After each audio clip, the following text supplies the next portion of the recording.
Okay, I think it's recording. Okay, so welcome everybody to our March meeting. And this month, as you know, we were reading In the Company of Men, and we're really honored to have Véronique Tadjo with us today, our author for the month, to discuss our book and take our questions and our comments. Véronique, we are Harare Book Club. We are based in Harare and around the world. We read Zimbabwean and African literature, and we love to engage with authors and, understand your writing process, understand a little bit behind the book you wrote and the message you wanted to leave us with. So we're really thankful that you made the time today. Thank you. Thank you. Chris, and I'm very happy to be with you. awesome. Thank you. My name is Rumbi, by the way. You've been talking with Tondi, but I'm the other person in the book club. Yeah, should have started with that. Yeah, Rumbi. Yeah. I am Rumbi. Okay, awesome. So why don't we start with the reading and then we'll get right to some questions. So how it'll work, I'll facilitate a few questions and then open up to the floor for everybody else to jump in as well. Okay, so in fact, I will read from the beginning, not far from the beginning. Is when it's the tree is speaking, because the tree is the storyteller, because he has seen everything. So I'm like in this book, if you've read it, animals talk, nature talks, and so the tree, the baobab tree, is the storyteller. So I will start. We are the trees. Our roots run all the way down to the heart of the earth, and we can feel the beat of her pulse. We inhale her breath. We taste her flesh. We live and die in the exact same spot, never moving from the land we occupy, both prisoners and conquerors of time. We stand riveted to the ground, yet soaring upward, reaching for the clouds. We adapt to all weathers, rain or shine, hurricanes or the dry harmattan winds. Our crowns merge with the sky's cotton wool dreams. We are the link between man and his past, his present, and his unpredictable future. We exhale the fresh breath of morning. Our sap is vital force, our souls hundreds of years hold. We see everything, we feel everything. Our memory is intact. Our consciousness dwells beyond space and time. We have listened to stories both happy and heartrending, and we shall witness new life cycles in the future, for such is the passage of time. We were here to last. We were here to spread our shade over the remotest lands. We were here so that our foliage would murmur the secret of the four corners of the world. But human beings have destroyed our hopes. No matter where in the world they are, they waged war on the forest. Our trunks crashed to the ground with a sound like thunder. Our naked roots mourn the end of our dreams. You cannot destroy the forest without spilling blood. Should I stop here? That's perfect. Thanks, Veronique. Why this passage to open up the discussion? Yeah. Yes, I've chosen this passage because first, the baobab tree is the storyteller, so it's the one who tells the story of what happened.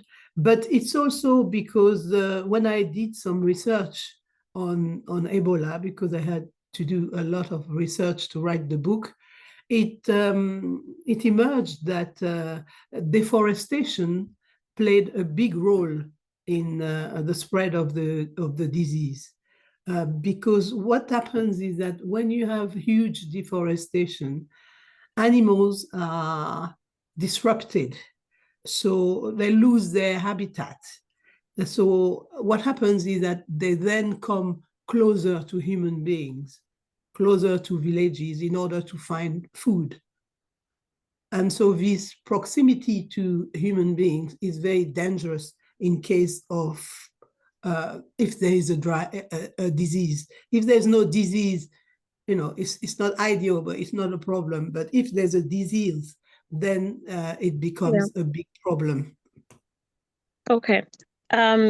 It's interesting. You started by saying the tree is the storyteller. And I know as we go through the book, we see there's multiple perspectives from both nature and human beings. Could you tell us a little bit about how you put this book together, where the perspectives came from, and why you chose this approach, which was a very interesting approach to learning about, this pandemic that took place, and the literary device you used of the different perspectives. Can you tell us a bit about that process for us? Yeah, I have to go back to the time where I was when I was living in South Africa. I lived in South Africa for 14 years, and I was at Wits University teaching. And when the Ebola epidemic erupted, I was in South Africa. So I was extremely worried about what was happening in West Africa. So I just did a lot of research, as I said, I tried to learn as much as possible, follow the news. And I also regularly went to Côte d'Ivoire to just learn a bit more and make sure that everybody was fine. And it was only when the epidemic was declared officially over that I decided that I would write about this intense period. And I was left with a problem. How am I going to tell the story? It's a very difficult story, very sensitive, very hard to tell. So I said, let me tell it in a way that also brings out the richness of what we have in Africa, which is oral tradition, the beauty of our own tradition. And I'm going to use this as a conduit to tell the story, because I thought that in what has been covered during the epidemic, there was a dehumanization of Black people. Suddenly the whole continent was contaminated. People didn't even want to sit next to people in Europe, next to Africans, in case they came from an Ebola country. It was terrible. So I thought, let me bring what we have, which is beautiful. And you have to remember that I'm from Abidjan, I'm from Ivory Coast, and the tradition of storytelling is still very strong. So in fact, I grew up with it.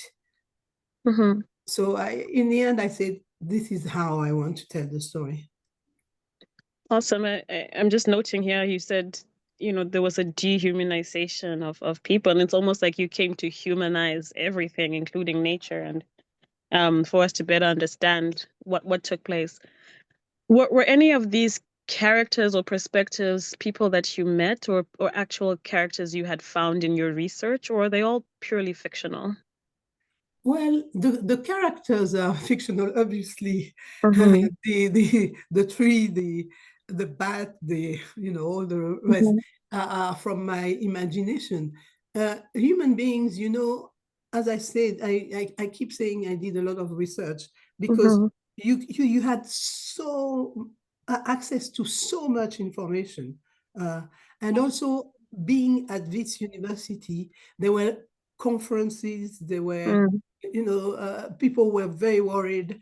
South Africa played a role in trying to control the disease. So I learned a lot talking to doctors, people who were involved in the fight against the disease.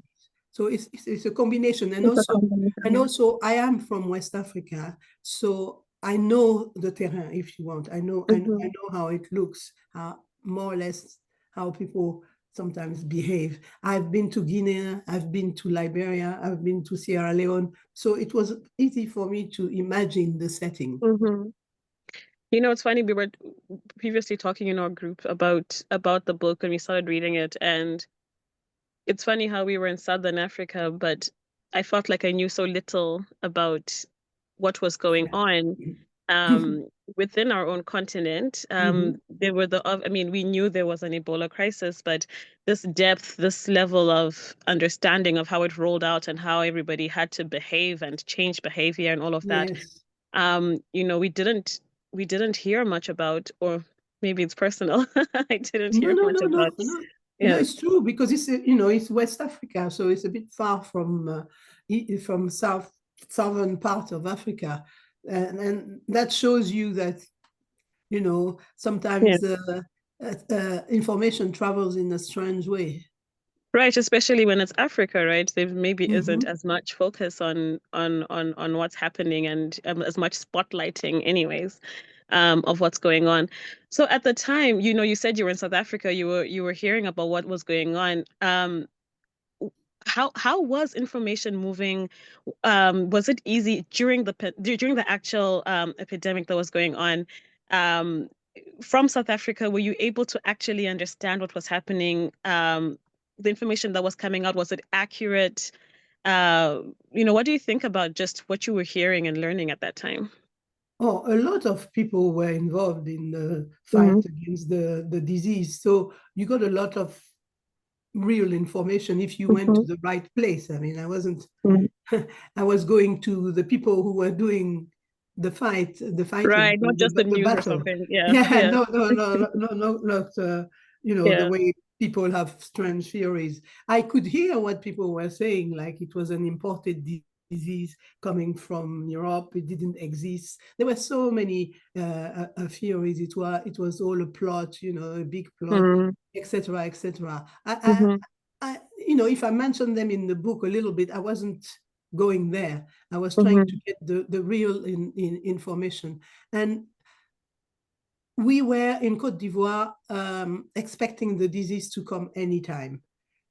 You see, because Côte d'Ivoire shares a border with Guinea Mm-hmm.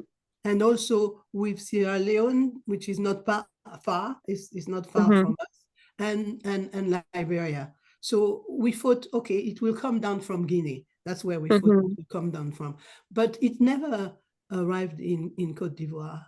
Oh. Yes, and in fact, the idea of the baobab tree came from the fact that when I went to visit my family, I decided to go to Ebola center Mm-hmm. because they had built an Ebola center just Mm-hmm. in case Mm-hmm. the disease came to Côte d'Ivoire. So I went to the hospital where they had built that Ebola center, and I discovered a brand new center, not used, but ready to be used if Mm-hmm. necessary. And next to the Ebola center was this huge tree that Mm-hmm. was casting its shadows on the center. And I thought, wow, if something happens, Mm-hmm. this tree is going to see it all. And Yeah. Wow. that's how the tree came. That's awesome. So could you situate us a little bit? So, your story is taking place in which country in particular, or is it just the region? Yeah. Yeah, that's a very good question. It's the region. I didn't want to just say it's Guinea or it's Liberia or it's Sierra Leone. For me, suddenly it became the region. Right. Mhm. And Yeah. yeah, it became the region. And so I took from the different And which countries. countries were the worst hit? I think I've heard you say Guinea. Guinea was really Yeah. bad in Liberia. I mean, but the Guinea, Liberia. three countries were badly hit, but let's say Liberia and Guinea, well, it was really bad. Okay. Um, And when you one go. thing that was interesting as well is that Guinea, the French were dealing with it. Mm-hmm. Liberia, the Americans were very much dealing with it, and Sierra Leone, the British were dealing with it very much. Their presence. It's Right, interesting, yeah. So you also had some kind of geopolitics right. going Play on out. Yeah. during the epidemic. That's interesting. And I did want to ask this later on, but now that we're here, Mm-hmm. with what we've seen most recently with how aid, is rolling back across the I world. And know, it's scary.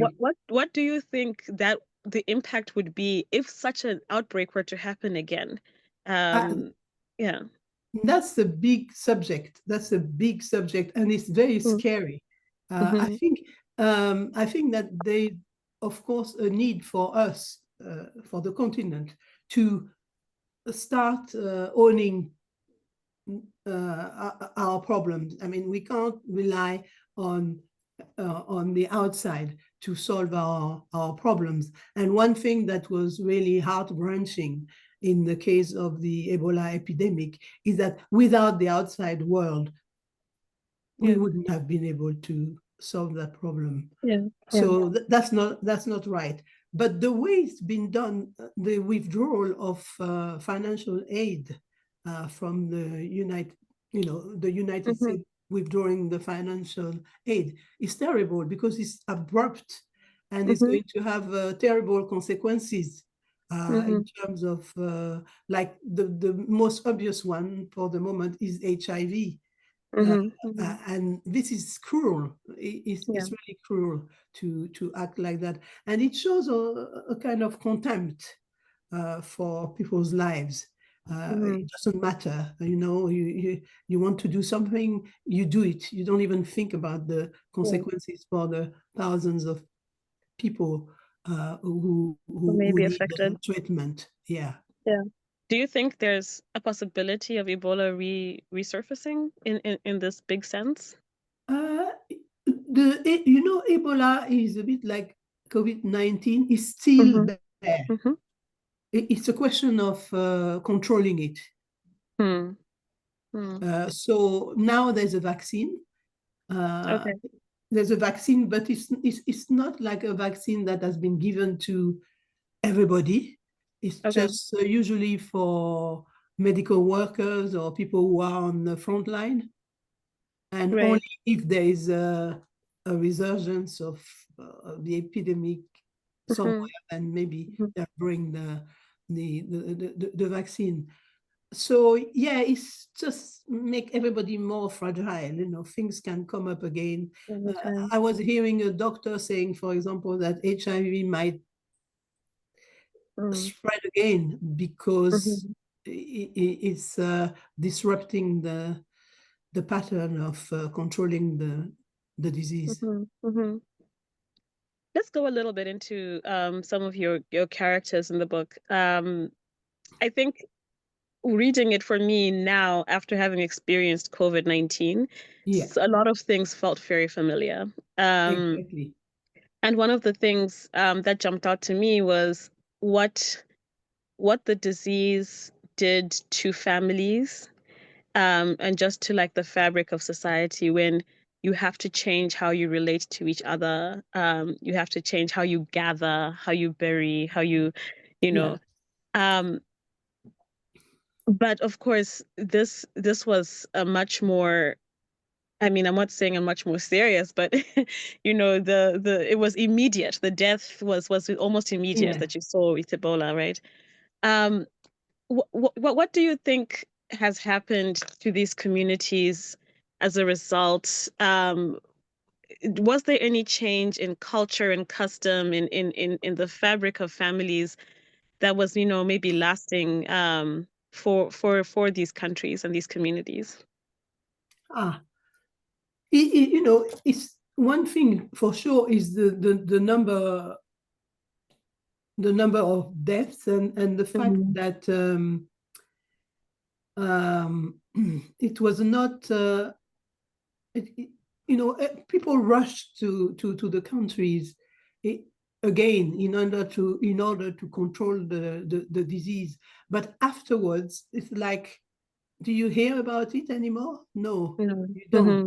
You see, Mm-hmm. so it means that people are it's a bit like after a war, a conflict.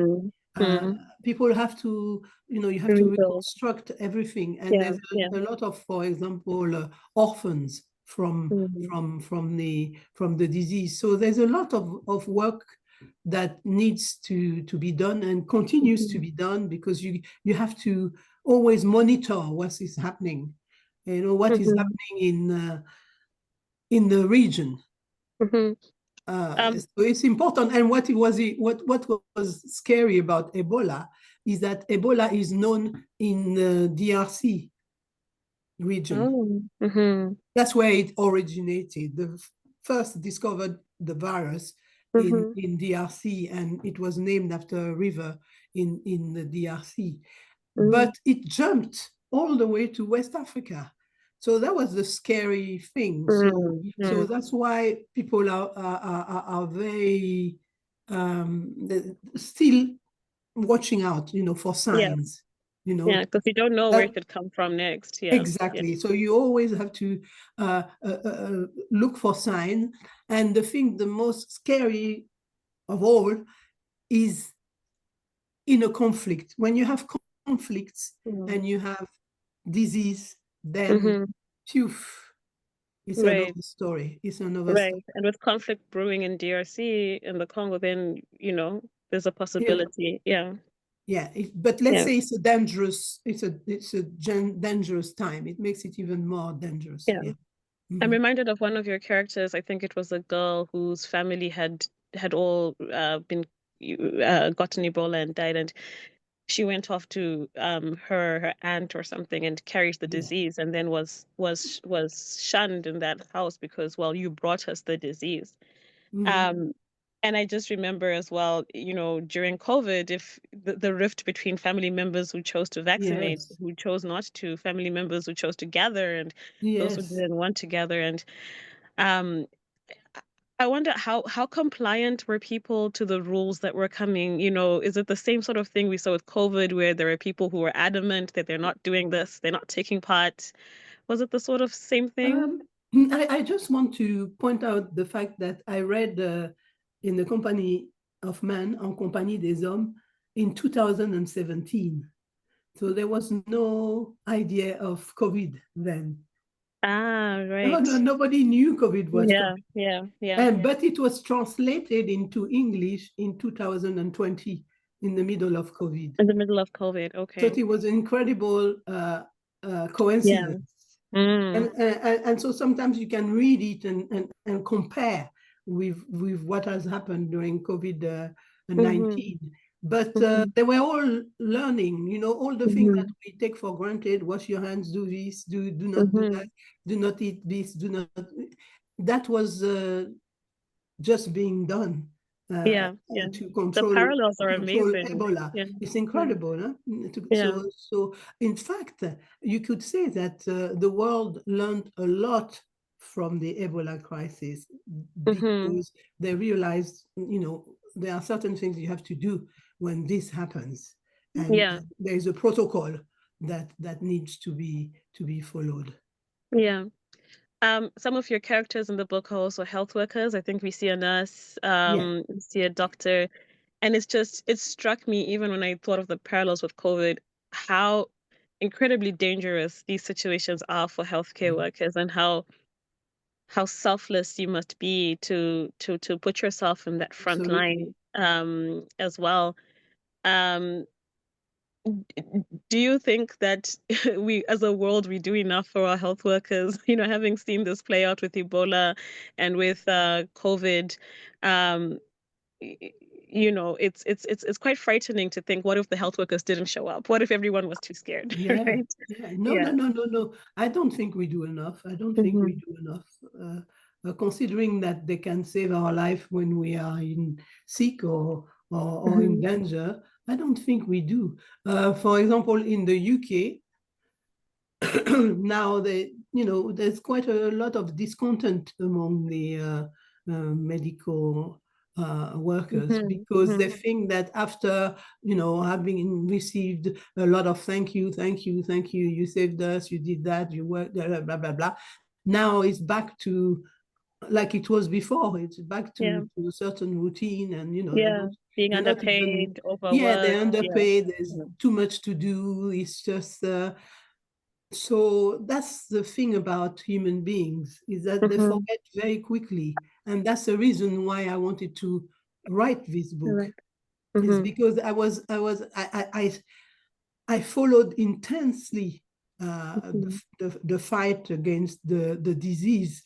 But once it was officially declared over, it seemed that there was a complete silence.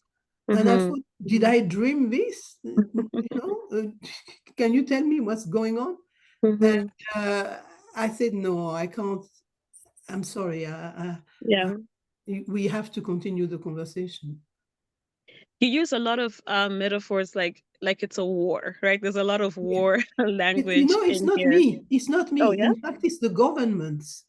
The governments and quickly talked about a war. And in fact, that's the vocabulary that was used during Ebola. And that was the same vocabulary that was used during COVID-19.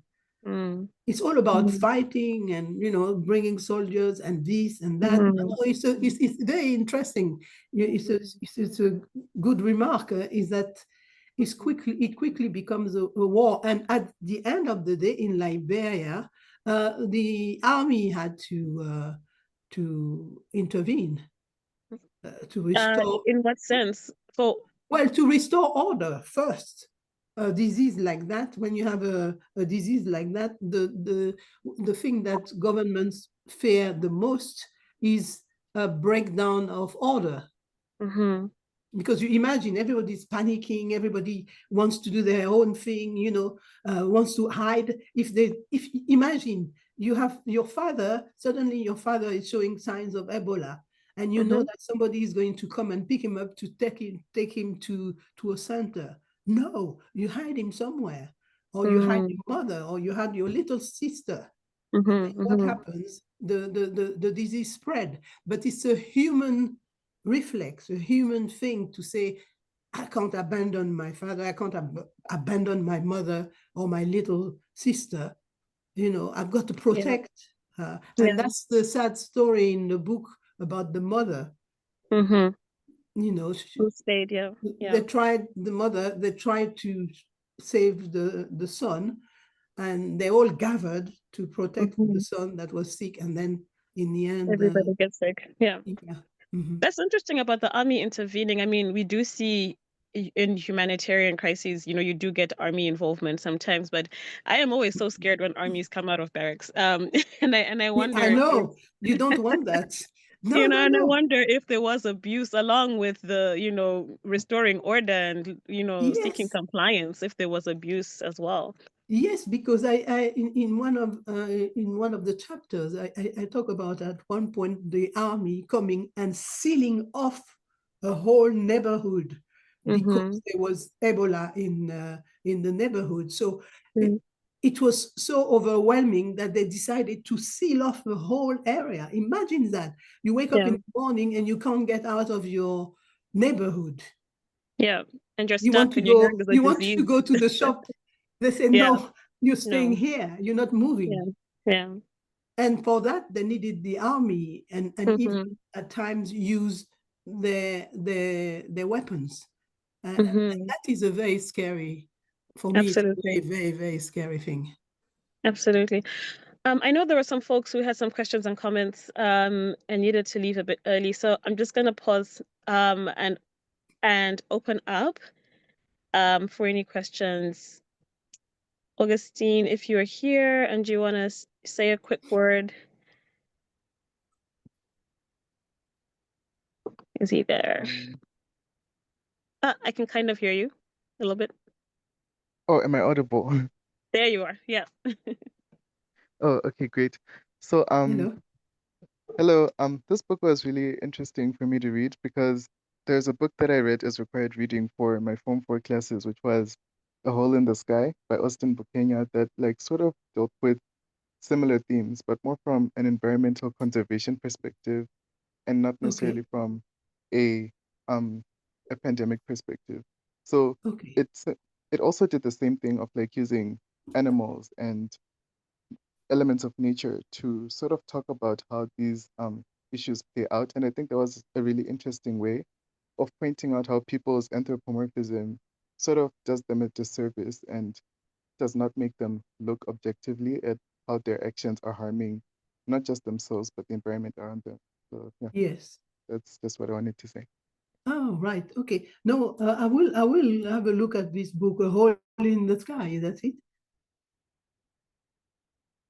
Yeah. Is that the title? Yeah, I think that's what he said, A Hole in the Sky. Yeah, Yeah, I'll that's right. I'll definitely look for it. Just coming off of his comment, are you in the book saying therefore that this disease, because you said, the destruction of nature by human beings and everything, would you say it is human beings' fault that it happened? Is there blame? Can we squarely lay blame on somebody for Okay. this? Yeah. Okay. That's a very good question. Yes and no. Of course, you can't know when disease is going to strike. We do not know. These things happen. But you have to ask yourself also, why did it happen? And as I said, the deforestation has made things worse in terms of disrupting the balance of life in nature. And that has consequences. In the same way as intense animal farming also creates some diseases that are very detrimental to human life. So you see, when you, it's a question about disturbing nature. So of course you don't know. You have a disease that is latent in nature, dormant in nature, and then something wakes the disease up. So that's one thing. Mm-hmm. The other thing is, how do you deal with the problem? Mm-hmm. And that's where you might say, okay, it's not just about the disease, but it's about how you deal with that disease. What Mm-hmm. happens in the society? How do we work together? Mm-hmm. Are there failures or not? Mm-hmm. I want to point out one thing, which, because I'm living in the UK, fascinates me, is a big national inquiry that is going on in the UK as we speak. And it's the COVID-19 inquiry. Okay. And it has been going on since 2002, 2020, sorry, because it's 2022. Yeah. yeah. Yeah. And it's still going on. And it's trying to look at everything that happened during Mm-hmm. COVID-19 in the UK. Why did they have more than almost 250,000 deaths? Why? Mm-hmm. In a country like the UK, what happened? So they're looking absolutely at everything. And Mm-hmm. I find it fascinating because they're looking at the political decisions, they're looking at the state of the NHS when the disease struck, they're looking at, responsiveness, preparedness, they're looking at everything. And that's one thing that hurt me in terms of Ebola, even though we're not talking about the same numbers. Mm-hmm. It was like when Ebola finished, it was like, oof, phew, that was close. Yeah. Why can't we have something like an inquiry? What happened? Where did we go wrong? How can we be better prepared tomorrow? What if? Those are the questions we need. And even in the sense of the memory, Mm-hmm. are we keeping the memory of something like that? Mm-hmm. And you look at the UK, for example, they have a national memory wall where you can go and see all sorts thousands and thousands of hearts symbolizing, the death of someone.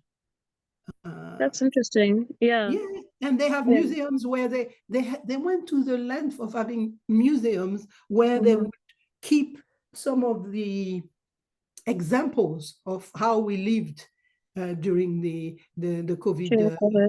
periods. Of Yeah. course, the masks, the gels, the all sorts of things, the kind of what the medical workers wore, the sign saying "keep away," Keep 5 meters. Yes, All of that. exactly. Yeah.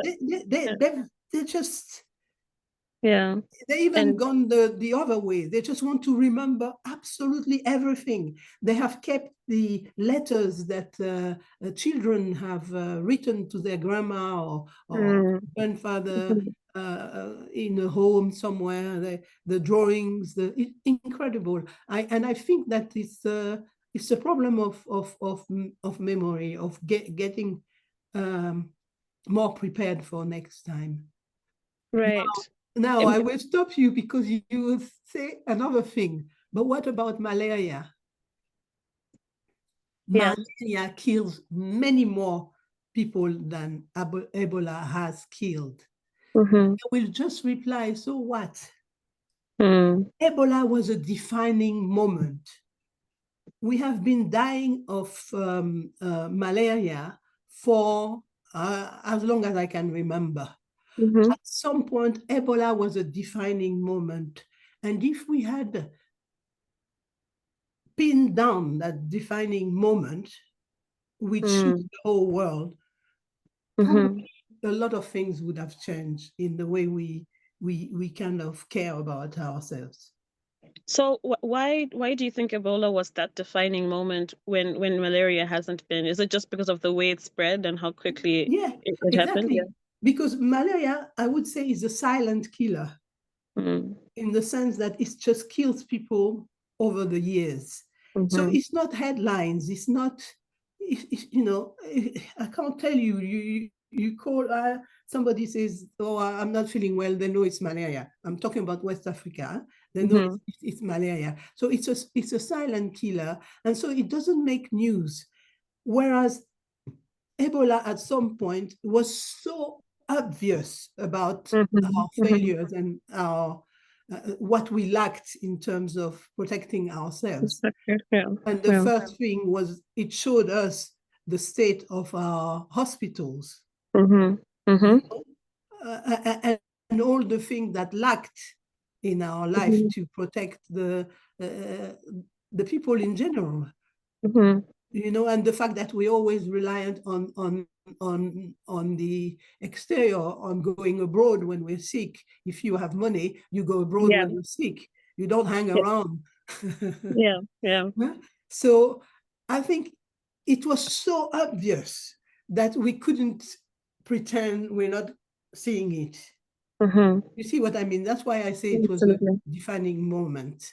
And And we should have captured it, right? We should have captured exactly, it. because there are theories that say a catastrophe remains a catastrophe if you don't do anything about it. Mm-hmm. If you have a catastrophe, it might be a natural disaster.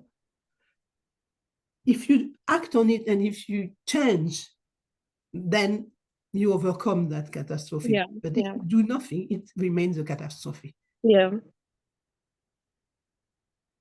Going back to the group, anybody else wants to say a comment? I see some hands. Okay. Nyasha, go ahead. Hi, Rumbi. Hi, Hi, Veronique. hi, Can you hi. hear me? Yes, hi, Nyasha. Hi, Nyasha from Zimbabwe, but I work for the UN all over. And I used to work for the Health Organization in Oh, yeah. Rwanda. Mm-hmm. And so I was working in Rwanda when Ebola broke out in Uganda Yes. about 2 years ago. So it was the Sudan strain, the SVD, not the Zaire strain that you talked about Mm-hmm. earlier. And your book really brought back a lot of memories, and that, this conversation has brought back so many things. Firstly, when you talked about how in West Africa the response was, the British versus France versus Western countries coming to help. In when Rwanda was preparing, just in case Uganda it crossed over from Uganda, we Sure. brought in experts from Africa. That was my favorite thing. Obviously, it was a disaster and a horrible time, but all of our experts came in from Sierra Leone, from Liberia to help with the preparedness in Rwanda. And I think the biggest thing that I learned, which you touched on earlier, is the approach was about community engagement. So everyone was trained. So everyone, you didn't have to be a health worker. I work in communications and community engagement. It doesn't matter your background. Everyone had to be trained to be an emergency responder. And the biggest thing was things like dignified burials, things like which you highlighted in the book, when one family member is sick, how do you approach it? Things like going to village leaders and not necessarily having this political governmental approach, because so much of us is how we as Africans is how we interact in our communities. And I have so many things. I really enjoyed the book, but I think my favorite thing, two things, was I loved the love story on the bat and the Yes. fox, Yes, which that's right. I had to Google because I was like, is this a real thing? And then I found out no, it was for literary reasons that you wrote that. And my second favorite thing was how Ebola itself is a character. So I just wanted to ask you why you made the disease a character. Yes.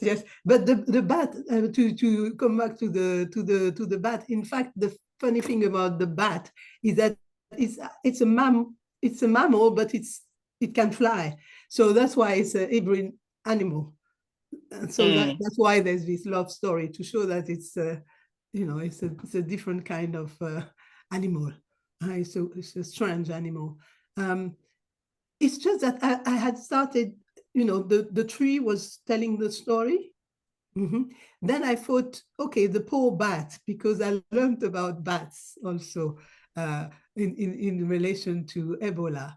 And in fact, they are carriers, but they don't feel the disease. They spread it. Right. Yeah, they spread it, their droppings or the blood or anything. So in a sense, they are innocent killers. So I started having sympathy for that bat. And so I made the bat talk. And then I thought, oh my God, the bat is talking, the tree is talking, humans are talking. I've got to make Ebola talk. And that's how Ebola, because came as a character, yes, but it's a character who allowed me to talk about human beings in a really, really lucid way, and saying, look at yourself in that sense. So Ebola is, of course, all that the tree is not. Right. I really loved that. I loved that you gave Ebola a voice as well. Yes. So yes, I enjoyed the book, and thank you for allowing us to experience it. Oh, thank you. Coming from you and knowing that you have that experience, I'm glad to hear that. It wasn't always easy to write the book, because it's something. My only concern was that how can I talk about it to continue the conversation, but give some information, as much information as I can pass. So that was what I was trying to do. Thank you very much. Thanks, Thank you, Yasha. Véronique. Desna, go ahead.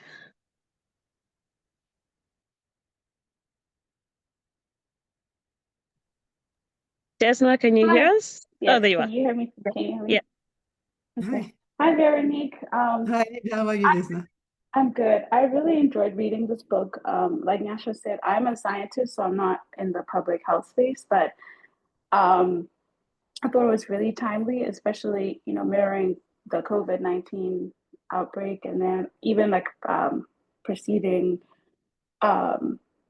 succeeding outbreaks. And I think what you did cleverly was really illustrate like all the different themes that exist. So for example, when you gave everybody a voice, including Ebola from the tree, giving the perspective that, as humans, we're not in charge of the world, that, the baobab tree will exist even after we are gone. But also, I think it was really effective in making us reflect on our behaviors. So, for example, the villagers refusing to, being asked, like, you need to distance yourself from the rest of the family members, and how much, even throughout COVID, people were asking, well, why would we do that? That's just impossible, but that's really the only way to survive. So you highlighted well that, in order for us to survive some of these outbreaks, right, whether or not it was our faults that, people are eating bats or whatever, if it's a lab leak in the case of COVID, that doesn't matter. But for us to survive this, there is some adjustments that we all have to make, whether it's cultural, it doesn't have to be political, to say, well, as Africans, we always have to interact as family, we have to kind of incubate and take a breath so that more of us can survive. There were also some really important points, like Nyasha mentioned, about approaching the community leaders, but also that lack of the language, the appropriate language to describe what's really happening. That even up to now with COVID, whether it's like with the vaccine or how it spreads, absolutely, that people just even as we're trying to figure out how to survive for the outbreaks, we need to think about how do we develop the language that we can use to discuss with everyone around us so that they understand the gravity of the disease. Yes. But it was such a powerful book on, not only trying to find a medical intervention, but the public health response, and then even the real stories. These people are partners, and you're living life and you think you're doing well, you're training, and then before you know it, this person is taken away from you. So it's not just the innocent villager who is probably like not as educated or has this expertise, it's also everyone gets implicated. Yes. And then also, I guess there's so much to say about this book. It was so short but so easy to go through, and I think it's something that hopefully they'll start teaching, whether it's in like public health courses, and even in science, and even just I think it's really applicable for a broad audience, and it's pretty easy to understand.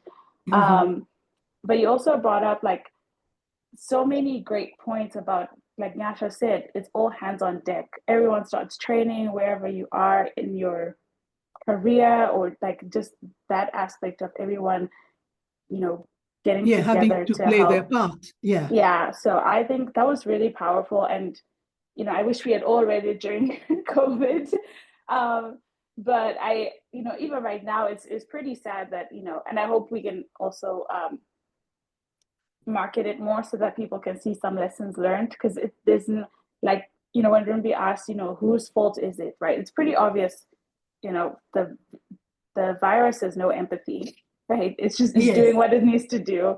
And then the baobab trees are also, the environment is hurting, right, because of our behaviors. And we can also go down the road and say, oh, there's all this other political stuff in the background about why deforestation is happening, but still every single one of us has some sort of like role in how everything is playing out. So thank you so much for all of that. Well, thank you for your reading of the book. Thank you. Yes. Thanks, Desna. Go ahead if you want to respond. Just wanted to say that, yes, community was very important, because at some point, the scientists thought like, we're coming, push over, we're coming. And they came with the sometimes arrogance of science. And they realized that things were not moving fast enough. And people realized that unless they talk to the community in their own words, they were not going to have their collaboration. And the most important thing was to have the collaboration of the people, so that they took on their own, their own fight against the disease, rather than seeing these people coming at them and ordering them around. I think that that was a big change. Mm-hmm. It's interesting you call it the arrogance of science, because I think we saw that in COVID as well, where scientists were like, it's facts. Why are you disputing facts? And it turns out human beings maybe don't care about facts as much as you would think, right? It's more about their relationships and how they live day to day. Exactly. Yeah. Exactly. Thank you. Pauline, go ahead.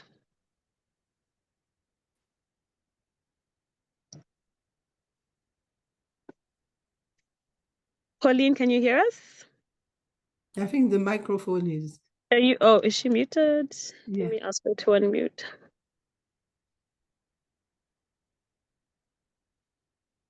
Okay, while we wait for Pauline, Margaret, do you want to go ahead? Sure. Hi. So Margaret here. Hi. Also in Harare. So I really did enjoy reading the book, Veronique, and my favorite character is the baobab tree. Yes. You know, it's a very obvious thing, you know, when you come across it, that, you know, the baobab tree is sort of like a tree that survives over the ages, you know, so it represents that, you know, stability, you know, longevity. But I like how it sort of embodies wisdom in this context. Yes. And I love how then you incorporated African traditions, you know, how we pass knowledge and information, you know, our oral history, fables and myths, all of that. And then how we often forget that we've always had the knowledge, you know, it's been passed down, you know, by our ancestors, and it's there. And then how it clashes with modernity. And I know you just alluded to it just now, you know, the arrogance of science, that, you know, suddenly we forget that we've always had a relationship with the land, with nature, and we've always had things in place that allow that balance, you know. And then we clash with it, because maybe we've forgotten and we've adopted new things, you know, modern ways of doing things. And then we have the conflict, which presents as, you know, humanitarian crisis of all sorts, like the Ebola crisis. So it got me really thinking about how we always talk about, you know, local knowledge, indigenous knowledge, like it's a new thing, it's a fad, you know, like it's a trend. And, you know, because I work in the NGO sector, and you know, I come across that a lot, you know, when you're working with communities, and then people say, oh, by the way, have we looked at, you know, what the indigenous knowledge says about how, you know, we get through, you know, like how we manage disasters and things like that. It's almost always like an afterthought. You know? So I'm saying all of that just to say we often forget that we've always had all of this history that's been passed down to us, particularly as African people. And we almost then, you know, remember that, hey, wait a minute, we know how to treat diseases, we know how to live, you know, with animals and nature and coexist, almost as an afterthought. Thanks. Yeah, no, that's a valid point, because, for example, if you take the people, the traditional health, the doctors, they were despised by the science, and yet people trusted them, so went to them more readily than going to the hospital or going to the center, because in fact hospitals and centers had been seen as you know, places where you go to die. You don't come out of them, you know, because first, medicine is far too expensive, so very often you can't afford the medicine, and then, you know, it's such a lonely, alienating place that you don't want to go there. So they realized in the end that if they talked to these traditional health practitioner, they could collaborate with them again. You know, they could train them to say the right thing to the people who continued to come to them because they trusted them. So that was a very important collaboration as well, because I think it made a big change. Yeah. Thanks for that, Margaret. Pauline, are you able to ask your question? I don't now? know. Can you hear me now? Yes, we can. Yeah. Oh, thank you so much. Hi, Veronique. It was Hi. lovely to read the Hi. book and to be taken back to our time with COVID. Thank you for all the information. But can I take you back to the writing process? What were the main challenges that you faced as you were writing? And looking at the title, In the Company of Men, we see that we have the environment, the virus, the bats, the tree. Is it these that are in the company of men, or there is something behind the naming of the book, In the Company of Men? Because it reminded me of the movie, In the Company of Men, where it's looking at these CEOs, and in the big company, it's a work environment and it's the big guys. But in the book now, it's like the big guys are the environment in the company of men, the virus, the tree, and the bats. Can you just tell us more about the naming of the book? Yes, that's right. Yes, in fact, it is after, human beings think they are the big ones. They own the environment, everything. They know everything. So this is like saying, all the rest, that is being ignored. Nature, animals, viruses, everybody, they are in the company of man. Men are just, in there, they're like, they're part of nature. They don't own nature, so they can't take orders. They can't order nature. What I mean, they can't order nature.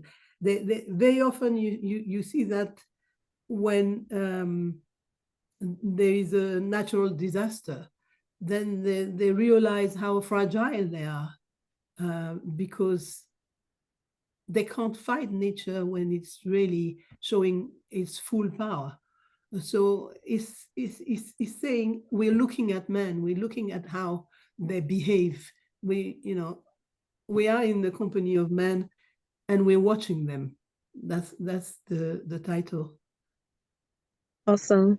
Yeah, I think that's a recurring theme. And thanks for your question, Pauline, that men feel like they're in charge, but when you reach these situations, you realize, no, we may not be in charge.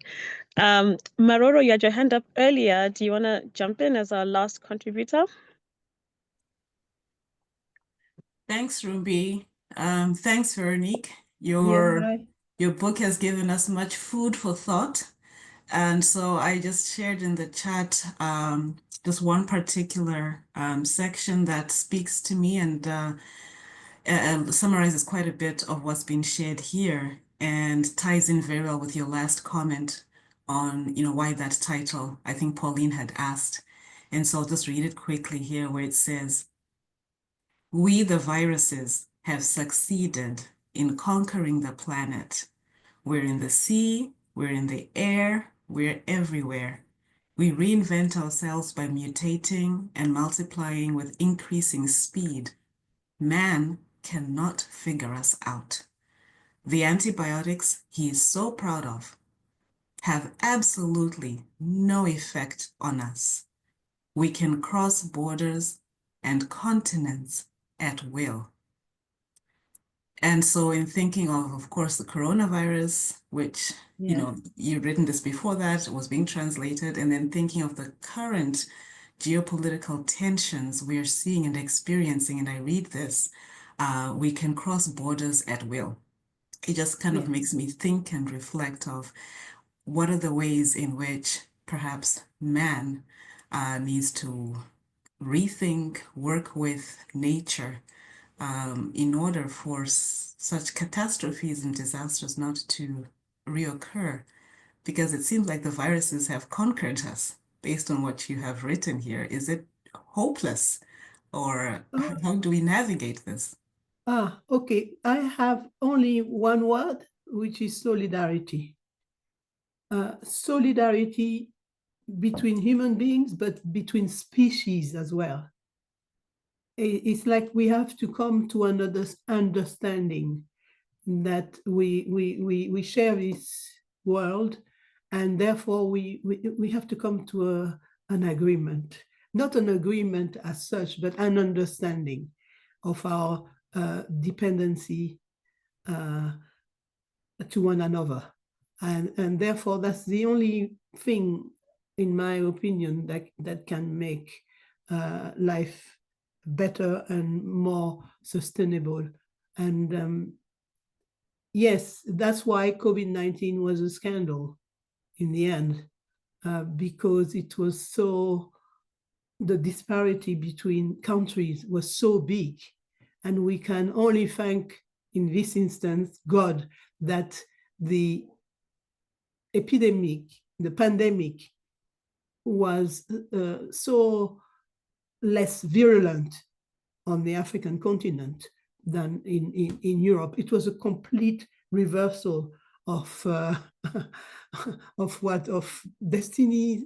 I don't know. You can't understand this thing, which doesn't mean that next time we will be let off. You see, that's the thing.